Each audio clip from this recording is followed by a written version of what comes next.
Hello दोस्तों, exist academy के YouTube channel पर आप सभी का हार्दिक स्वागत एवं हार्दिक अभिनंदन है। चलिए, हिंदी की इस दूसरी श्रृंखला में आज हम शुरुआत करते हैं संधि। और संधि के जितने भी इम्पोर्टेंट फैक्ट्स हैं, जितनी भी संधि विच्छेद हैं, जितने बहुत सारे प्रीवियस एग्जामों में पूछे गए हैं, सभी का एक साथ कंप्लीट निचोड़, पूरी संधि एक क्लास में, पूरी संधि समाप्त। चलिए शुरुआत करते हैं संधि। और संधि सबसे पहले समझते हैं कि यह संधि क्या है। आइए शुरुआत करते हैं सबसे पहले संधि का पहला क्वेश्चन। चलिए, क्या है संधि? संधि का शाब्दिक अर्थ होता है क्या भाई? संधि का शाब्दिक अर्थ होता है मेल। संधि का शाब्दिक अर्थ होता है मेल। दो समीपवर्ती वर्डों से उत्पन्न होने वाला विकार या उत्पन्न होने वाला जो परिवर्तन है, वही क्या कहलाता है? संधि कहलाता है। कैसे समझते हैं? जैसे मान लीजिएगा कि संधि कहाँ होती है, तो संधि दो विवादित क्षेत्रों में होती है। दो विवादित क्षेत्रों में संधि होती है, समझौता होता है। उसी तरीके से दो विवादित वर्डों के बीच में जो संधि होती है, जो समझौता होता है, वही आपकी क्या है? संधि है। संधि क्या होती है? दो समीपवर्ती वर्डों में होने वाला जो परिवर्तन है, वही संधि कहलाता है। और संधि का शाब्दिक अर्थ ही होता है क्या? मेल। संधि का शाब्दिक अर्थ क्या होता है? मेल। तो समझते हैं संधि कितनी प्रकार से होती है। तो संधि के तीन प्रकार होते हैं। एक संधि होती है आपका स्वर, दूसरा संधि आपकी क्या होती है? व्यंजन, तीसरी संधि आपकी क्या होती है? विसर्ग संधि होती है। बातें समझ में आई? संधि कितने प्रकार से होती है? संधि तीन प्रकार की होती है। एक स्वर संधि, व्यंजन संधि और विसर्ग संधि। इसी तरीके से स्वर संधि को 5 कैटेगरी में बांटा गया है। जैसे एक का नाम है दीर्घ संधि, एक का नाम है गुण संधि, दूसरे का नाम वृद्धि, यण और अयादि संधि। बातें समझ में आई? तो यह जो संधि है, इस संधि में स्वर संधि के भी 5 प्रकार हैं। चलिए एक एक की शुरुआत करते हैं। स्वर संधि कितने प्रकार की होती है? तो स्वर संधि जो होती है मेरे भाई, सबसे पहले अगर क्वेश्चन पूछे संधि कितने प्रकार की होती है, तो आप लोग बताएंगे संधि 3 प्रकार की होती है। लेकिन स्वर संधि की बात करेंगे तो स्वर संधि की बात बताएंगे, स्वर संधि कितने प्रकार की होती है? 5। और फाइनल इसका आंसर क्या हो जाएगा? फाइनल इसका आंसर डी हो जाएगा। स्वर संधि 5 प्रकार से कौन सी होती है? दीर्घ, वृद्धि, गुण, अयादि और यण संधि। ये 5 प्रकार की आपकी क्या होती है? स्वर संधि होती है। जहाँ पे स्वरों का विकार होता है, स्वरों में परिवर्तन होता है, वहाँ पे स्वर संधि होती है। बातें समझ में आई? क्वेश्चन नंबर कह रहा है यथोचित का सही संधि विच्छेद क्या होता है? तो यथोचित का सही संधि विच्छेद यथा प्लस क्या होता है? उचित होता है। इसका आप आंसर लगा दीजिएगा, answer number C. Question number तीसरे की ओर चलते हैं। तीसरा क्वेश्चन क्या कहता है? महर्षि का सही संधि विच्छेद क्या होता है? मेरे भाई, आप संधि पढ़े हों या ना पढ़े हों, लेकिन एक शॉर्ट वे में संधि का आपको निचोड़ बता दे रहे हैं। आपकी कोई भी संधि 90% संधि आपकी गलत नहीं होगी। सिर्फ एक दिमाग में आप ट्रिक बना के रखिएगा। एक सबसे पहली ट्रिक क्या है? दीर्घ संधि की। सबसे पहली संधि आप याद रखिएगा मेरे भाई, दीर्घ संधि। दीर्घ संधि में मेरे भाई आप लोगों को क्या याद रखना है? दीर्घ संधि में आपको याद यह रखना है कि जब संधि में बीच में बड़ा आ की मात्रा, बड़ी ई की मात्रा, बड़ा ऊ की मात्रा यदि दिखाई देती है, ऐसे लक्षण दीर्घ संधि को प्रकट करते हैं। बातें समझ में आ गई भाई? ऐसे लक्षण दीर्घ संधि को प्रकट करते हैं। समझ में आई यह बातें? कैसे? हमने जैसे कह दिया विद्यालय, हमने कह दिया विद्यालय, और विद्यालय में ये देखिए यहाँ पे बड़ा की मात्रा है। बड़ा किसका लक्षण है? दीर्घ संधि का। इसी तरीके से हमने क्या कह दिया? कपीस कह दिया। कपीस में बड़ी ई की मात्रा है, और बड़ी ई की मात्रा किसका लक्षण है? दीर्घ संधि का। इसी तरीके से हमने कह दिया, इसी तरीके से जैसे हमने कह दिया लघुर्मी कह दिया, और ये बड़ा ऊ किसको प्रदर्शित करता है? तो बड़ा ऊ दीर्घ संधि को प्रदर्शित करता है। मेरे भाई, सिर्फ इतना सा दीर्घ संधि में आप बात को याद रखेंगे, क्वेश्चन कभी रॉन्ग नहीं होगा।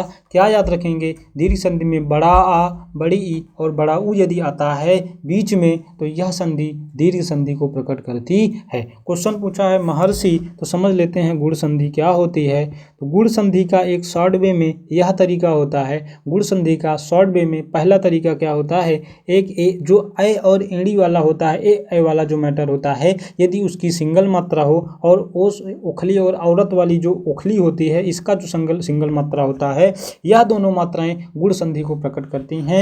और यदि किसी भी संधि को पढ़ने पर अर का कॉन्सेप्ट आ जा रहा है, पढ़ने पर अर का कॉन्सेप्ट आ जा रहा है, उच्चारण अर आ जा रहा है, ऐसी भी संधि क्या हो जाती है? ऐसी भी संधि गुण संधि प्रकट करती है। समझते हैं। क्वेश्चन नंबर कह रहा है महर्षि जैसे देखिए गुण संधि का एग्जाम्पल समझते हैं। एक कह रहा है महर्षि, क्वेश्चन कह रहा है महर्षि, तो ये हो जाएगा महा प्लस ऋषि, ये हो जाएगा मेरे भाई महा प्लस ऋषि। यहाँ से बड़ा आ निकाल लेंगे, यहाँ से री निकाल लेंगे, और आ और री को साथ पढ़िए, अ री। तो अर का कॉन्सेप्ट आ रहा है कि नहीं, तो जहाँ पे अर आ जाता है वहाँ पे संधि कैसी हो जाती है, वहाँ पे संधि हो जाती है गुण संधि। इसका मतलब इस महर्षि में गुण संधि होगी और इसका फाइनल आंसर महा प्लस ऋषि हो जाएगा। बातें समझ में आ गई। इसी तरीके से हमने कह दिया महेश, महेश में देखिए सिंगल मात्रा है या नहीं, इसका हो जाएगा महा प्लस ईस, इसका क्या हो जाएगा महा प्लस ईस। अब यहाँ से आ निकालो बड़ा आ, और यहाँ से ई निकालो, दोनों को साथ में पढ़ो तो आ ई, तो आ ई दोनों साथ में पढ़ेंगे तो इसका मतलब ये आई आ रहा है, ये वाला आई आ रहा है, और ये वाला सिंगल वाला, इसका मतलब यहाँ पे सिंगल मात्रा, ये किसकी पहचान होती है, गुण संधि की। इसी तरीके से हमने क्या कह दिया, इसी तरीके से जैसे हमने कह दिया परोपकार, परोपकार कह दिया तो ये हो जाएगा पर प्लस उपकार, पर प्लस उपकार। तो यहाँ से आ और यहाँ से ऊ, और आ और ऊ को दोनों साथ पढ़िए, आ ऊ, इसका मतलब ये वाली मात्रा का सेंस आ रहा है। मेरे भाई मेरे दोस्त, गुण संधि समझने के लिए यदि एड़ी की सिंगल चुनाई और उखली वाली सिंगल चुनाई और अर का कॉन्सेप्ट आ जाता है, वहाँ पे मेरे भाई गुण संधि होती है। बातें समझ में आई, तो यहाँ पे आपकी क्या हो जाएगी, गुण संधि हो जाएगी। यहाँ तक मेरे भाई किसी को कोई तकलीफ। दीर्घ संधि को कैसे समझेंगे, दीर्घ संधि में बड़ा आ बड़ी ई बड़ा ऊ का कॉन्सेप्ट आता है। गुण संधि में एड़ी वाली सिंगल चुनाई, औरत वाली सिंगल चुनाई मतलब ओखली, और अर का यदि कॉन्सेप्ट आ जाता है तो ऐसे कॉन्सेप्ट गुण संधि को बताते हैं। बातें समझ में आई। चलिए अब अगले क्वेश्चन की ओर चलते हैं। क्वेश्चन नंबर 4, क्वेश्चन नंबर 4 क्या कहता है, क्वेश्चन नंबर 4 यह कहता है कि अत्याचार में कौन सी संधि है। अत्याचार में अभी आपको बता दे रहे हैं कौन सी संधि होती है, नहीं भूलेंगे। एक आपकी संधि होती है मेरे भाई यण संधि, और इसका सूत्र होता है मेरे भाई इको यणचि। दीर्घ संधि का सूत्र होता है अकासवर्णे दीर्घा, और आपके गुण संधि का सूत्र होता है आदगुणा, यण संधि का सूत्र होता है इको यणचि। सूत्र से कोई मतलब नहीं है, दिमाग में रखिएगा। हो सकता है एग्जामिनर क्वेश्चन पूछ ही ले, लेकिन ऐसा होता नहीं है जल्दी। ये सारे सूत्र आपके संस्कृत में ही पूछे जाते हैं, संस्कृत के कोई पेपर में, ठीक। तो ये जो अत्याचार है, अत्याचार को हम कहते हैं अति प्लस आचार, अति प्लस आचार। लेकिन मामला यहाँ पे गड़बड़ हुआ कि सर ये संधि कैसी होगी। तो मेरे भाई यह जो यण संधि है, यण संधि एक सूत्र आप लोग दिमाग में याद रखिएगा। यदि यारा लावा के पहले, यदि यारा लावा के पहले आधा व्यंजन आता है, आधा व्यंजन आता है, तो 90% में आपकी संधि यण होती है। बातें समझ में आई, बातें समझ में आ गई, इसलिए इसका फाइनल आंसर अति प्लस आचार, इसका क्या हो जाएगा, सी हो जाएगा। बातें तो समझ में आ रही है नहीं भाई। यण संधि में यारा लावा के पहले यदि आधा व्यंजन आता है, संधि कौन सी हो जाती है, यण संधि हो जाती है। कोई दुख तकलीफ। अगला क्वेश्चन कह रहा है नाविक। देखिए एक संधि आपकी बची है अयाधी संधि। देखिए जो अयाधी संधि होती है, इसको आप ध्यान रखिएगा। जहाँ पर पढ़ने पर ऐ आए औ आओ, जहाँ पर संधि अयाधी संधि वह संधि होती है जिसको पढ़ने पर, प्रोनाउंसिएशन करने पर मेरे भाई ये 4 तरीके का कोई भी कॉन्सेप्ट दिखाई दे, प्रोनाउंसिएशन पढ़ने पर ये 4 तरीके के कॉन्सेप्ट आए, वहाँ पे अयाधी संधि होती है। जैसे हमने कह दिया नयन, तो नयन का मतलब होता है ने धन अन। अब नयन को पढ़िए तो नय, देखिए नय पढ़ रहे हैं तो आय आ रहा है कि नहीं, तो हो जाएगा आय। तो आय किसकी पहचान है, अयाधी संधि की। इसी तरीके से हमने कहा नायक, तो नाय इसका मतलब आय आ रहा है पढ़ने में, आय किसकी पहचान होती है, अयाधी संधि की। इसी तरीके से हमने पढ़ा क्या पवन, पवन पव इसका मतलब अव आ रहा है। इसी तरीके से हमने कहा पावन, पावन आव, इसका मतलब मेरे भाई आय आओ, आय आय आओ आओ। यदि इस तरीके के शब्दों को पढ़ने में ऐसा प्रोनाउंसिएशन हो रहा है, ऐसी संधि हमेशा कौन सी संधि की पहचान होती है, अयाधी संधि की पहचान होती है। जैसे कह रहा है नाविक, नाविक मतलब नाविक आव आ रहा है कि नहीं। इसी तरीके से ये आपकी नाविक जो हो जाएगी, यह संधि मेरे भाई मेरे दोस्त अयाधी संधि होगी, और इसका जो फाइनल संधि विच्छेद होगा यह होगा नौधन एक। इसका फाइनल आंसर क्या हो जाएगा, क्वेश्चन नंबर सी। क्या अयाधी संधि समझ में आई, क्या अयाधी संधि समझ में आई। अभी आपके सारे क्वेश्चन को कराते कराते आपको इतनी बार इसको रिपीट कर देंगे कि आपके दिमाग में ये सारी चीज़ें सेट हो जाएंगी। क्वेश्चन नंबर 6 कह रहा है उज्ज्वल, उज्ज्वल का सही संधि विच्छेद क्या होगा? तो उज्ज्वल का सही संधि विच्छेद होता है उत प्लस ज्वल। अब यहाँ पे खेला देखिएगा, ये उत का मतलब इत्ता में हलंत लगा है और ता में हलंत पहचान होती है शुद्ध व्यंजन की, इसका मतलब यहाँ पे संधि कौन सी होगी? व्यंजन संधि होगी। बातें समझ में आई? और क्वेश्चन की ओर चलते हैं। उल्लंघन, अगर उल्लंघन है तो उत धन लंघन होगा और इस उत में उत के ता में हलंत लगा है और हलंत लगा होगा मेरे भाई तो शुद्ध व्यंजन की पहचान होती है, इसलिए यह संधि भी कौन सी होगी? व्यंजन संधि होगी। कोई दुख तकलीफ यहाँ से? कह रहा है निश्चल का सही संधि विच्छेद क्या होगा? निश्चल का सही संधि विच्छेद निधन क्या होगा? चल होगा, निधन चल होगा और संधि यहाँ पे क्या हो जाएगी? विसर्ग संधि हो जाएगी। विसर्ग संधि को 2-3 बातें आप लोग याद रखिएगा। यह जो विसर्ग संधि होती है, 1-2 बातें याद रखिएगा। ये जो उड़ंकू रा है इसे बोलते हैं रेफ रा। ये जो रेफ रा होता है, कहीं पर भी रेफ रा दिखाई दे तो इसका हमेशा आप लोग विसर्ग में परिवर्तन कर देंगे, संधि गलत नहीं होगी मेरे भाई। देखिए जैसे हमने कह दिया निर्धन, तो निर्धन में ये वाला उड़ंकू रा आया, इसे हमने निह प्लस धन लिख दिया, संधि विसर्ग होगी। इसी तरीके से हमने लिख दिया निर्दय, ये हो जाएगा निह धन दय, कौन सी संधि हो जाएगी? विसर्ग संधि। इसी तरीके से हमने कहा पुनर्जन्म, इसका मतलब हो जाएगा पुनः धन जन्म, ये संधि आपकी क्या हो जाएगी भाई? ये सारी संधि आपकी विसर्ग होगी मेरे भाई। विसर्ग संधि में उड़ंकुरा मतलब रेफरा जो होता है, इस रेफरा कहीं पे दिखाई देता है तो रेफरा को आप विसर्ग बना दीजिएगा, बाकी शब्दवा आप एज इट इज लिख दीजिएगा, क्वेश्चन आपका गलत नहीं होगा, संधि विसर्ग हो जाएगी। तो यहाँ पे निह धनचल में क्या हो जाएगा? विसर्ग संधि। लेकिन निह धनचल का तो ये रूप है नहीं, ये नियम है नहीं।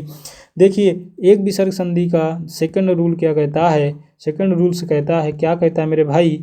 कहता है यदि कहीं पर भी ये तीनों सा दिखाई दे, तीनों सा दिखाई देता है, तीनों आधा सा यदि कहीं पे दिखाई दे मेरे भाई, तीनों का विसर्ग में परिवर्तन कर देंगे, विसर्ग संधि हो जाती है। जैसे पहला आपका ऑप्शन था, क्वेश्चन था, ये आपका गड़बड़ा जाएगा, ये विसर्ग में परिवर्तन हो जाएगा, ये निधन चल हो जाएगा। इसी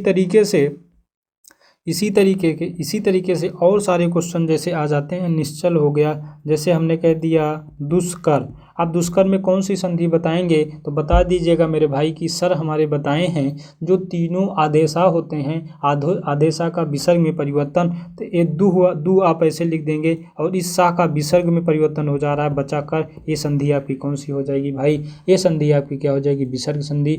2 फार्मूला आप नियम जरूर याद रखिएगा, उड़ंकुरा का विसर्ग में परिवर्तन, तीनों आधासा का विसर्ग में परिवर्तन, ज़्यादातर संधि आपकी इसी पर क्या हो जाएगी? विसर्ग संधि सॉल्व हो जाएगी। चलें आगे। क्वेश्चन कह रहा है मनोबल। मनोबल में कौन सी संधि है भाई? मनोबल में भी संधि विसर्ग है। कैसे होगी इसको थोड़ा सा समझते हैं, कैसे होगी मनोबल में विसर्ग संधि, समझ लीजिएगा इसको।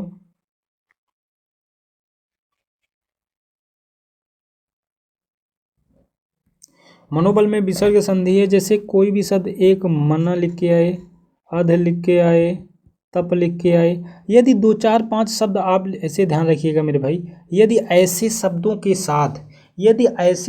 के साथ अगर ओ की मात्रा लगी है, 3-4 शब्द ऐसे अपवाद में होते हैं, जैसे एक आपका सरोज होता है, तो ये सरोज जो होता है इसमें होता है विसर्ग संधि, सरा धंजा, ये हो जाती है विसर्ग संधि। ठीक, तो जैसे मन के साथ ओ की मात्रा लगी हो, अध के साथ ए वाली ओ की मात्रा, तप के साथ ओ वाली मात्रा लगी हो, तो ऐसी संधि विसर्ग संधि भी बताती है। जैसे हमने कहा मनोबल, ठीक, तो ये मनोबल में जो ओ की मात्रा है ये बन जाता है विसर्ग, हो जाता है मनाहधन बल। इसी तरीके से हमने कहा मनोविज्ञान, तो मनोविज्ञान में हो जाएगा मना प्लस विज्ञान, और ये संधि कैसी हो जाएगी? विसर्ग संधि। इसी तरीके से हमने कहा अधोगति। अधोगति का मतलब हो जाएगा ए अधा, ओ की मात्रा को विसर्ग में, ए अधा धन गति। इसकी तरीके से तपोवन लिखा है तो हो जाएगा तपह धनवन। ये सारी संधि किसका एग्जाम्पल हैं? ये सारी संधि भाई मनोबल, ये सारी संधि विसर्ग संधि का एग्जाम्पल है। कैसे? हमने बताया कि कुछ इस तरीके के शब्द दिखाई देंगे भाई, जब कुछ इस तरीके के शब्द दिखाई देंगे, एक होता है यशोदा, यशोदा का मतलब होता है यशा धंधा। मेरे भाई ये सारे एग्जामों में क्वेश्चन पूछे हुए क्वेश्चन हैं, इसलिए इन चीज़ों को हमने करा रखा है। चलिए, तो एक चीज़ आप नोटिस करे होंगे कि जितने भी शब्द दिखाई दे रहे हैं बताएंगे सर आप ये सुंगल ओ वाली चुनाई जो बताए थे ये संधि आपकी गुण संधि बताती थी, लेकिन यदि जो विशेष शब्द हैं, यह जो विशेष शब्द हैं इन शब्दों के साथ यदि ओ की मात्रा लगी हो उनका विसर्ग में परिवर्तन होता है। यह एग्जाम पॉइंट व्यू से ये 5 से 7 आपके एग्जाम्पल बहुत ही इंपॉर्टेंट हैं किसी भी एग्जामों के लिए। क्या बातें समझ में आई? तप के साथ, मन के साथ, यशा के साथ, स के साथ, मन के साथ, अध तप के साथ ओ की मात्रा लगी होती है, इसमें विसर्ग संधि मानी जाती है। बातें समझ में आई? चलिए क्वेश्चन करते हैं, अगला क्वेश्चन करते हैं। अगला क्वेश्चन क्या है? स्वर संधि किसका मेल करती है? भाई शुरू में बता दिया गया स्वर संधि स्वर का मेल करती है। तथापि में कौन सी संधि है? तो तथापि सॉरी ये कह रहा है क्वेश्चन, यह जो तथापि है इसका संधि विच्छेद क्या होगा? तो इसका संधि विच्छेद तथा धन अपि होगा। फाइनल आंसर क्या हो जाएगा? सी हो जाएगा। कह रहा लघुरूमी में कौन सी संधि है? शायद आपको आइडिया हो गया होगा, हमने बताया था जब ये बड़का ऊ की मात्रा कहीं पर दिखाई दे तो संधि दीर्घ होगी, इसका मतलब यहाँ पे संधि क्या होगी? दीर्घ होगी। लेकिन दीर्घ ऑप्शन में नहीं दिया गया है, इसका मतलब भाई स्वर तो दिया है, स्वर की ही तो कैटेगरी है, इसका मतलब यहाँ पे संधि लगा दीजिएगा, स्वर संधि। बातें समझ में आई? एक शॉर्ट फॉर्म में मेरे भाई फिर से चीज़ों को इंक्लूड करिए और लिखिए। दीर्घ संधि की क्या पहचान थी भाई? बड़ा आ, बड़ा ई, बड़ा ऊ, और बड़ा ऊ की मात्रा दिखाई दे दी तो कौन सी संधि हो जाएगी? ये आपकी संधि हो जाएगी, कौन सी? दीर्घ संधि। अब इसी तरीके से गुण की बात करेंगे। गुण संधि में सिंगल एड़ी वाली और ए ओ की मात्रा और आर का कॉन्सेप्ट आता है। वृद्धि संधि की बात करेंगे, वृद्धि संधि में डबल चुनाई आ जाती है, इसकी भी डबल चुनाई आ जाती है, और बस ये आपका वृद्धि संधि। यण संधि की बात करेंगे, या रा ला वा के पहले यदि आधा व्यंजन आता है, क्या आता है? आधा व्यंजन आता है। इसी तरीके से अयाधी संधि की बात करेंगे तो अयाधी संधि में अय, आय, आओ और आओ ये 4 तरीके के आते हैं, ये आपकी क्या हो जाएगी? अयाधी संधि हो जाएगी। समझ में आई बात भाई? अच्छा, लघुर्मी लिखा हुआ है तो इसको संधि विच्छेद करिए, लघु प्लस उर्मी हो जाएगा। ये छोटा ऊ और ये बड़ा ऊ, ये छोटका ऊ और बड़का ऊ मिलके हमेशा बड़का ऊ बन जाते हैं, और जब बड़का ऊ बन जाते हैं तो संधि यहाँ पे स्वर संधि होती है, और स्वर संधि में पूछता कौन सी? तो ये दीर्घ संधि हो जाती है। गुणा केस की बात करेंगे, कौन सी संधि होती है? इसका आंसर हो जाएगा गुणा का धन ईस। इसका फाइनल आंसर गुणा का धन ईस हो जाएगा, जो ऑप्शन होगा इसका सी होगा। इसी तरीके से कह रहा महोर्मी का संधि विच्छेद क्या होगा? महोर्मी का संधि विच्छेद होगा महाधन उर्मी। महाधन उर्मी होगा कि नहीं होगा? आ मिल गया, ऊ मिल गया, आ और ऊ दोनों मिलकर के औ वाली मात्रा बना लिए, और ये मात्रा किसकी पहचान होती है भाई? गुण संधि की। इसका मतलब इसका फाइनल आंसर सी हो जाएगा। इसी तरीके से सदैव कह रहा है ये जो वृद्धि संधि होती है भाई, वृद्धि संधि याद रखिएगा, जो गुण संधि आप लोगों को बताए हम सिंगल चुनाई, इसी में डबल चुनाई का जो मैटर आ जाता है, यह संधि वृद्धि होती है। जैसे सदैव लिखा है, सदैव का हो जाएगा सदाधन, ये हो जाएगा। इसी तरीके से तथैव लिखा होता यदि तो डबल चुनाई किसका प्रतीक है?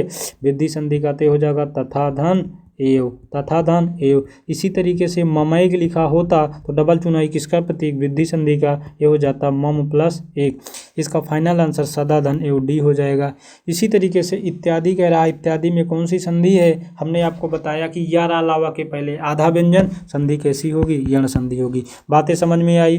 दीर्घ संधि बड़ा आ, बड़ी ई और बड़ा ऊ दिखाई देता है। वृद्धि संधि की बात करेंगे, डबल चुनाई जहाँ पे दिखाई दे, कौन सी डबल चुनाई? एक एड़ी वाली, एक औरत वाली। और यार अलावा के पहले यदि आधा व्यंजन आता है तो यार अलावा के पहले आधा व्यंजन यणी संधि होता है, यण संधि। गुण संधि क्या होता है? सिंगल चुनाई गुण संधि। बातें समझ में आई? नयन में कौन सी संधि विच्छेद कह रहा है? नयन में हो जाएगा ने धन अन, इसका संधि विच्छेद होगा। ने धन अन इसका संधि विच्छेद होगा, ऑप्शन ए सही होगा। लेकिन संधि कौन सी होगी मेरे भाई? तो इसमें न य आय आ रहा है, और आय आय औ आओ जिस संधि में आता है वहाँ पे आपकी अयादी संधि होती है। ऋग्वेद में कौन सी संधि? ऋग्वेद में का संधि विच्छेद क्या होगा? तो हो जाएगा ऋग्वेद। ऋग्वेद देखिए, आप जब डिटेल में संधि की क्लास कभी करेंगे, अभी तो एग्जाम के हिसाब से उतना समय नहीं है, इसलिए सारी चीज़ें यहाँ पे कवर कर दे रहे हैं। बताएंगे आपका जो गा दिखाई दे रहा है, इसका वर्ग के पहले अक्षर से बदल जाता है, कुछ अक्षर पांचवें से बदल जाते हैं, इसका रूल्स है। अभी याद रखिएगा आप, इसका ऋग प्लस वेद होता है, ऋग प्लस वेद होगा, और इस का में क्या होगा? हलंत होगा, और हलंत शुद्ध व्यंजन की पहचान होती है, और शुद्ध व्यंजन होता है इसका मतलब संधि व्यंजन होगी। उत धन ज्वल, क्या लिखा जाएगा, उज्ज्वल लिखा जाएगा, और संधि कौन सी होगी, व्यंजन होगी। चलो कह रहा मनोयोग, देखिए हमने आपको एक संधि भाई बताई थी अभी, क्या, विसर्ग संधि। कुछ शब्द के साथ यदि, जैसे मन, तप, अध, अथ, अध, यश, यश, तप, और एक था आपका, यदि इन शब्दों के साथ मन हो गया, तप हो गया, अध हो गया, यश हो गया, सर हो गया, इस तरीके के शब्दों के साथ यदि ओ की मात्रा लगी होती है तो ऐसी मात्रा विसर्ग संधि को इंडिकेट करती है। जैसे मनोयोग लिखा है, ये हो जाएगा मनाधन योग, मनाधन योग हो जाएगा। समझ में आया भाई, मनोयोग का क्या हो जाएगा, मनाधन योग हो जाएगा। इसका फाइनल आंसर सी हो जाएगा। क्वेश्चन नंबर 21 कहता है निर्धन निर्भय, निर्भय में कौन सी संधि होगी। इसका तो आंसर पहली बात सी सही हो जाएगा। लेकिन यदि कोई भाई क्वेश्चन पूछ ले कि यह निर्भय में संधि कौन सी है, तो अभी आपको एक रूल बताए, निर्भय जो है कहीं पर ए उड़ंकुरा लिखा होता है, उड़ंकुरा मतलब रेफ वाला रा लिखा होता है, तो इस रेफ वाले रे का विसर्ग में परिवर्तन हो जाता है। भाई याद रखेंगे, ये आपका सी हो जाएगा, संधि आपकी विसर्ग हो जाएगी। कह रहा पुरस्कार में कौन सी संधि होगी, तो हमने बताया तीनों आधा सा, जहाँ पे दिखाई देगा तीनों आधे सा का विसर्ग में परिवर्तन, संधि हो जाएगी विसर्ग। कह रहा मनोरथ, हमने बता ही दिया कि जहाँ पे मन, तप, यश, अध, अध, इन सभी शब्दों के साथ सर, इन सभी शब्दों के साथ यदि ओ की मात्रा लगी होती है, ये ऐसे शब्द विसर्ग संधि को इंडिकेट करते हैं। मनोरथ का मतलब हो जाएगा मनाधन रथ। ये सारी चीज़ें बहुत ही इंपॉर्टेंट हैं, इसको आप लोग ध्यान रखेंगे, ठीक। मनाधन रथ। कह रहा धनुष टंकार, देखते ही संधि को आप क्या करिए, उड़ा दीजिए। क्यों उड़ा दीजिए, क्योंकि तीनों आधासा का विसर्ग में परिवर्तन, ये हो जाएगा धनु, धनु हो जाएगा, ये बचेगा टंकार, ये हो जाएगा धनु टंकार, संधि कौन सी हो जाएगी, विसर्ग संधि। बातें समझ में आई भाई। कह रहा पुनर्जन्म, पुनर्जन्म में मतलब आपको बताया उड़ंकुरा का किसमें परिवर्तन, विसर्ग में, ये हो जाएगा पुनः प्लस जन्म, और पुनः प्लस जन्म हो गया, संधि कैसी हो जाएगी भाई, संधि कैसी हो जाएगी, विसर्ग संधि हो जाएगी, पुनः धन जन्म, इसका आंसर सी। इसी तरीके से कह रहा है बहिष्कार, तो तीनों आदेशा का विसर्ग में परिवर्तन, इसका मतलब संधि कैसी हो जाएगी, विसर्ग संधि हो जाएगी। और इसका विच्छेद क्या होगा, बही धन कार हो जाएगा, तो बही धन कार कहाँ लिखा है, सी में लिखा है, ठीक। इसी तरीके से वधूर्मी, देखो ये वधूर्मी थोड़ा सा गलत लिखा है, ये वधूर्मी इस तरीके का लिखा जाएगा, ये हो जाएगा वधु प्लस उर्मी, ठीक। ये यहाँ पे छोटा, यहाँ पे बड़ा ऊ, ठीक, छोटा ऊ बड़ा ऊ दोनों मिलकर के बड़ा ऊ बनाएंगे, और बड़ा ऊ किसकी पहचान होती है, दीर्घ संधि की। इसका मतलब इसमें संधि कौन सी होगी, दीर्घ संधि। अब इसको मिला लीजिए, वधूधन क्या हो जाएगा, उर्मी हो जाएगा, ठीक, वधूधन उर्मी हो जाएगा। कोई दिक्कत यहाँ तक। कह रहा उच्चारण, इसको तोड़ेंगे तो हो जाएगा उत प्लस चारण, उत प्लस चारण। और ये जो ता बन पा रहा है, ता क्या आपका हलंत लगा है, जब ता में हलंत लगा इसका मतलब संधि विसर्ग होगी, आपका सी आंसर सही हो, सॉरी विसर्ग नहीं, आपकी क्यों संधि कौन सी होगी, व्यंजन संधि होगी, ठीक। देखिए क्वेश्चन नंबर जो 28 है उच्चारण, अब इसको तोड़ेंगे तो क्या बनेगा, उत प्लस चारण बनेगा। जब उत प्लस चारण बन रहा है तो ता आपका क्या है, व्यंजन है, इसलिए यहाँ पे क्या हो जाएगी, व्यंजन संधि। कह दो वर्डों के मेल से होने वाले विकार को क्या कहते हैं, विकार या परिवर्तन को संधि कहते हैं, संधि कहते हैं। और संधि का शाब्दिक अर्थ क्या होता है भाई, मेल होता है। कह रहा निधन धन, निर्धन, ये हो जाएगा निधन धन, और इसका यह जो संधि होगी विसर्ग संधि होगी। और भाई विसर्ग संधि इसलिए होगी, हमने आपको बताया, 2-3 बातें आपको बताए, ये जो उड़ंकुरा दिखाई देता है, रेफ वाला रा, इसका विसर्ग में परिवर्तन हो जाएगा, विसर्ग में परिवर्तन हो जाएगा। और तीनों आधासा का विसर्ग में परिवर्तन, निर्धन में कौन सी संधि, विसर्ग संधि हो जाएगी। समझ में आई बात। पवन में क्या हो जाएगा, पोधन, सॉरी ये गलत है, ये भी गलत है, सब गलत है, इसमें चारों ऑप्शन गलत है। अब इसमें क्या लगाएं, पवन में क्या हो जाएगा, पोधन अन, पोधन अन, और पवन, और पवन में संधि कौन सी होगी, अयादि संधि। अयादि इसलिए होगी, पवन पवन पव औ आ रहा है, इसका मतलब जिस संधि में आय आय औ आवाज आता है वहाँ पे संधि कैसी हो जाती है, वहाँ पे संधि कैसी हो जाती है, अयादि संधि। तथैव में कह रहा है संधि, तो तथा धन एव, तथैव में कौन सी संधि हो जाएगी, तथा धन एव, देख लीजिए कौन सा है, तथा धन एव हो जाएगा। और इसमें संधि कौन सी होगी, इसमें संधि होगी, इसमें संधि होगी वृद्धि। क्यों भाई साहब वृद्धि होगी, क्योंकि इसमें डबल चुनाई लगी है, और डबल चुनाई किसकी पहचान होती है, वृद्धि संधि की। चलिए क्वेश्चन नंबर 33, क्वेश्चन नंबर 33 क्या कहता है, क्वेश्चन नंबर 33 कहता है अन्वेषण का शुद्ध संधि विच्छेद क्या होगा। तो अन्वेषण का शुद्ध संधि विच्छेद अनुधन एषण होगा, अनुधन एषण, तो ये अनुधन एषण डी हो जाएगा। कह रहा संधि कितने प्रकार की होती है, तो संधि तो होती है 3 प्रकार से, लेकिन स्वर संधि कितने प्रकार की होती है, तो यह 5 प्रकार की होती है, स्वर संधि 5 प्रकार की होती है। क्वेश्चन नंबर 35 की ओर चलते हैं। कह रहा अभ्युदय, अभ्युदय का मतलब होता है अभिधन उदय, अभ्युदय में ये आपका क्या हो जाएगा, अभिधन उदय से कौन सी संधि बनेगी, तो इसमें बन जाएगी अभ्युदय। क्वेश्चन नंबर आपका 35 का ए आंसर हो जाएगा। समझ में आई बात। कैरा महोत्सव, तो ये हो जाएगा आपका क्या, महाधन उत्सव, महाधन उत्सव। यहाँ पे बनेगा आ, यहाँ पे बनेगा उ, और दोनों मिलकर के ओ की मात्रा हो जाएगी। अब जब ओ की मात्रा हो गई तो यह क्या हो जाएगा, गुण संधि की पहचान, यहाँ पे गुण संधि हो जाएगा और इसका फाइनल आंसर क्या हो जाएगा, सी हो जाएगा। इसी तरीके से कह रहा है धातुष्मा, धातुष्मा लिखा है लेकिन धातुष्मा होगा, तो हो जाएगा धातु प्लस ऊष्मा। तो ये छोटा ऊ और ये छोटा ऊ दोनों मिलकर के बड़ा ऊ बना लेंगे, और बड़ा ऊ किसकी पहचान होती है, दीर्घ संधि की। ये धातुष्मा में दीर्घ संधि हो जाएगी। निम्नलिखित में से संधि विच्छेद का सही विकल्प चुनिए। सूक्ति, तो हो जाएगा सूक्ति, ये हो जाएगा सूक्ति, ये हो जाएगा सुधन उक्ति, ये आपका क्या हो जाएगा, सूक्ति, ये आपका क्या हो जाएगा, सूक्ति। फाइनल आंसर सी हो जाएगा। ठीक, एक कह रहा है यद्यपि, ये कह रहा है आपका क्या, यद्यपि। यद्यप का सही संधि विच्छेद आपका क्या होगा, सी होगा। यद्यप का सही संधि विच्छेद क्या होगा, सी होगा। अद्यपि, यदि धन आप क्या हो जाएगा, अर्सन। इसके बाद कह रहा है तिरस्कार, तो तीनों सा का हमने क्या बताया, विसर्ग में परिवर्तन, तो तिरह धनकार हो जाएगा, ये हो जाएगा तिरह धनकार। तो तीनों सा का विसर्ग में परिवर्तन, इसका मतलब संधि विसर्ग। इसी तरीके से पितृधन अनुमति, पितृधन अनुमति जो लिखा है इसका सही संधि पद क्या होगा, पित्रानुमति हो जाएगा। इसके बाद कह रहा है निम्नलिखित में से कौन सा व्यंजन संधि का उदाहरण है। देखिए सदाचार का मतलब होता है सत धन आचार, ठीक, सत धन आचार। मिल तो यही गया क्योंकि ता में व्यंजन लगा, और व्यंजन में जो व्यंजन लगा होता है, हलंत लगा होता है, वह संधि व्यंजन होती है। मनोरथ की बात करेंगे, मना धन रथ, ये आपका क्या हो जाएगा, विसर्ग हो जाएगा। सदैव में ये आपका क्या हो जाएगा, ये वृद्धि संधि हो जाएगी, वृद्धि संधि हो जाएगी। ये निर्गुण में उड़ंकुरा का विसर्ग में परिवर्तन है, क्या हो जाएगा, विसर्ग परिवर्तन। ये निम्नलिखित में से व्यंजन संधि का आपका समझ में आया कि ये आपका आंसर हो जाएगा, इसका डी फाइनल आंसर सही होगा। यहाँ पे व्यंजन संधि होगी। ये जो लिखा है द्वावपि, ये जो द्वावपि लिखा हुआ है इसको हम लिखेंगे, इसको लिखेंगे द्वावपि, द्वावपि लिखेंगे, और इसका संधि विच्छेद होता है द्वाधन अपि।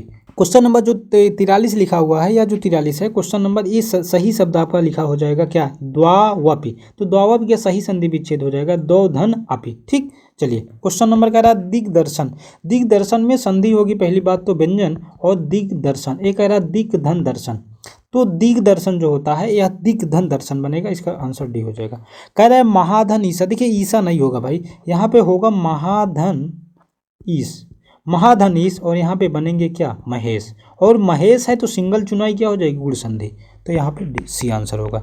चलिए क्वेश्चन नंबर 45 हुआ। क्वेश्चन नंबर 46 की ओर चलते हैं। क्वेश्चन नंबर 46 क्या है, यहाँ पे हो जाएगा पयोधि ना, तो ये हो जाएगा पया धन धी, ये पयाधन धी। अब जब पयाधन धी हो जाएगा तो संधि कौन सी हो जाएगी भाई, विसर्ग संधि हो जाएगी।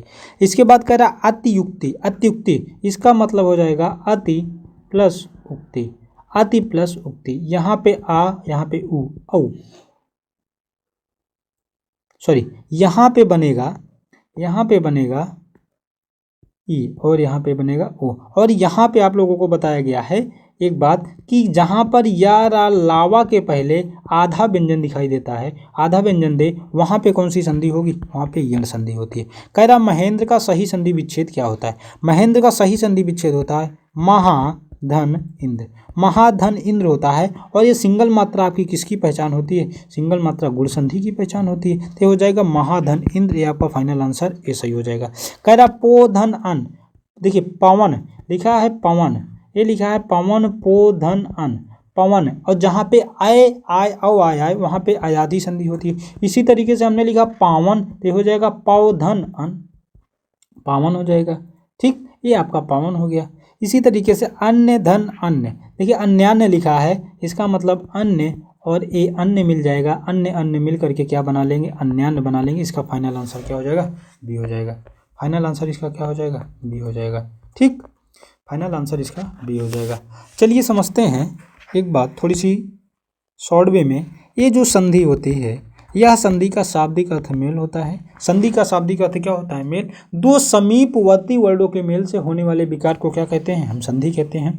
संधि के तीन प्रकार होते हैं, संधि के तीन प्रकार होते हैं। एक का नाम है स्वर, दूसरे का नाम है व्यंजन, तीसरे का नाम है क्या, विसर्ग। तीनों हो गई संधि आपकी। अब ये जो स्वर संधि होती है, स्वर संधि के 5 प्रकार होते हैं। स्वर संधि के कितने प्रकार होते हैं भाई, 5 प्रकार होते हैं। एक होता है दीर्घ संधि। ठीक भाई, याद रखेंगे दीर्घ संधि की पहचान, जब बड़ा आ की मात्रा बड़ा ई और बड़ा ऊ की मात्रा दिखाई दे तो वहाँ पे दीर्घ संधि। इसी तरीके से गुण संधि की बात करेंगे तो गुण संधि में जब एड़ी की सिंगल मात्रा, ओ की सिंगल मात्रा और यदि आर आ जाता है वहाँ पे क्या हो जाएगा, गुण संधि। इसी तरीके से अगला वृद्धि संधि की बात करेंगे, जहाँ पे एड़ी की डबल मात्रा और जहाँ पे औरत वाली मात्रा, ओखली की मात्रा, औरत की मात्रा आ जाती है वहाँ पे वृद्धि संधि होती है। इसी तरीके से यण संधि की बात करेंगे तो या रा लावा, या रा लावा के पहले यदि आधा व्यंजन आता है, या रा लावा के पहले यदि आधा व्यंजन, यण संधि। इसी तरीके से अयाधि संधि की बात करेंगे, जब पढ़ने पर आए आए औ आव का यदि कॉन्सेप्ट आता है ये संधि क्या हो जाएगी, अयाधि संधि। दीर्घ संधि समझ लीजिए, गुण संधि, वृद्धि, यण और अयाधि। बातें समझ में आई भाई। इसी तरीके से चलते हैं विसर्ग संधि पे। विसर्ग संधि में जो ए उड़ंकू रा होता है, कहीं पे जैसे दिखाई दे निर्दय, निर्धन, निर्धन, निर्भय, इस तरीके का कोई भी शब्द दिखाई दे तो जो विसर्ग लगाएंगे आप, उड़ंकू र के स्थान पे आप क्या लगा देंगे, विसर्ग लगा देंगे। ये आपकी संधि क्या हो जाएगी, विसर्ग संधि। इसी तरीके से तीनों आधा सा दिखाई देगा, तीनों आधा सा दिखाई देगा, इनका भी क्या कर देंगे हम, विसर्ग में परिवर्तन कर देंगे। जैसे हमने लिखा दुष्कर लिख दिया, इसी तरीके से निश्चल लिख दिया, ये सारी चीज़ आपकी क्या हो जाएंगी, ये सारी चीज़ें आपका विसर्ग में परिवर्तन हो जाएगा। इसी तरीके से जैसे किसी भी शब्द में मन लिखा है, तप लिखा है, इसी तरीके से अध लिखा है, इसी तरीके से पय लिखा है, सर लिखा है, यश लिखा है, मतलब ये सारे शब्द के साथ ही यदि ओ की मात्रा दिखाई दे, ओ की मात्रा दिखाई दे तो उसका विसर्ग में परिवर्तन होता है, उसका विसर्ग में परिवर्तन होता है। बातें समझ में आई भाई, बातें समझ में आ गई या नहीं, बातें समझ में आई हैं। यह आपकी कंप्लीट संधि की क्लास थी, यह कंप्लीट संधि की क्लास आज कंप्लीट हुई। अगला सेशन आप लोगों को लेकर के आएंगे बहुत ही जल्द। यदि यह क्लास संधि की आप लोगों को मेरे भाई अच्छे से समझ में आई हो तो इसको ज़्यादा से ज़्यादा शेयर करने का प्रयास करें, लाइक करें और सब्सक्राइब करें। यदि किसी भी प्रकार का कोई डाउट है तो कमेंट सेक्शन में ज़रूर बताएं। Okay, thank you.